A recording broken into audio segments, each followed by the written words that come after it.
Please get ready for a dictation of transcription number 92 from Sir Kailash Chandra magazine. 5 seconds.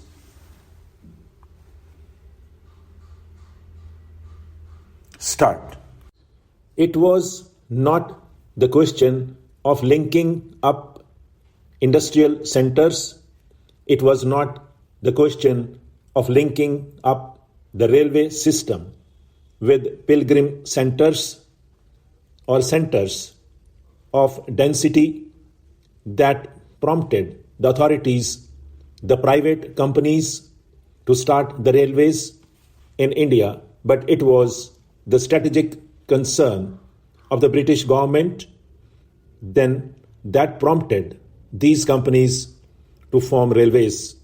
The question of arriving at a correct pattern of railway system from the point of view of developing and exploiting the natural resources of the country, from the point of view of developing the backward areas of the country, is still there to be examined and to be attended to.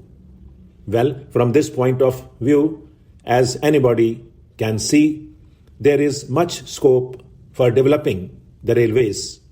In fact, there is so much pressure on Honorable the Railway Minister for new lines that one will be at a loss as to where to find the resources from.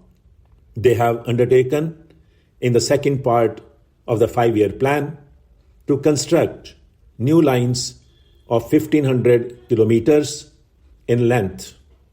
In order to have a perfect railway pattern, to be able to exploit and make use of the natural resources of the country to the fullest extent, although we cannot dismantle the railway lines that we have now, still these lines have to be linked up to fulfill that requisite of exploiting the natural resources. So my point in bringing out these arguments is to show that the railways have a full development program on their hands and they need funds. They can no longer draw from the general revenues of the country, as the railway finance is separated from the general finance. They have to obtain the resources that are required for development either by loan or otherwise. There is the other need also to be examined in this connection, the need of passenger amenities. Both inside these houses of parliament as well as outside, it has been agitated that passenger amenities are required to be given in a larger and larger number. The second class passengers before independence did not get adequate amenities. In fact, the condition of the bogies, the condition of the waiting rooms, the condition of catering facilities, and the condition of housing, all these things needed much attention. Although the railways have now taken up the amenities program, and according to the recommendation of the Convention Committee, we are now earmarking rupees 3 crores per annum for this purpose. Still, I think it is totally inadequate. The railway administration has now recognized the fact that greater and greater passenger amenities are to be given, but they are not going on the right lines. I may make this statement clear by saying that they are not following proper lines with regard to the amenities that are to be given. I will take just one example and point out how they fall short of the requirements? Well, the question of providing waiting halls for second-class passengers has been a much mooted question, and that naturally gets a top priority in the amenities program. Well, the so-called waiting halls that are now provided are like this. The halls are there. The exit gate from the platform opens into the hall, and the entry gate into the platform opens into the hall, so much so that in fact the hall is only a passage. When people come and go, how can the second class passengers take rest here? This question, sir, in my humble opinion, should be viewed from a different angle from which it was looked at and discussed here yesterday.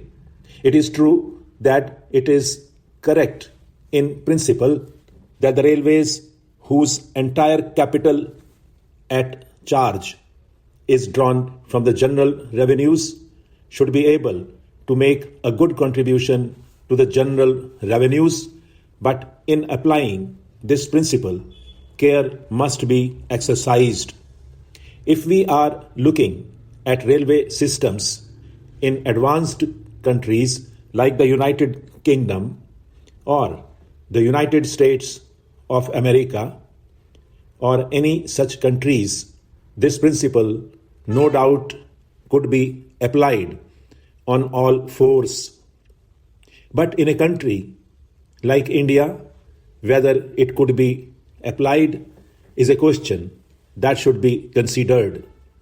It was argued that the railways have a long history, and because they have long been an established concern, they should now be able to contribute to the general revenues. Although it is true that the railways are a long established concern, still the circumstances under which the railways were run are not being examined here. The railways, as we all know, before independence were run not on a welfare state basis, but they were run on the system of strategic lines. When the railway lines in India were formed, it was not the question of developing economic resources. That is a question which I have not been able to understand. Secondly, for the passengers who have to wait for a number of hours in these halls, necessary sanitary facilities should be provided. Now, the sanitary arrangements may be inside the platforms where the waiting passengers cannot go. And if they go and commit nuisance outside, the policeman will be there to howl them up and prosecute them under the police regulations for committing nuisance.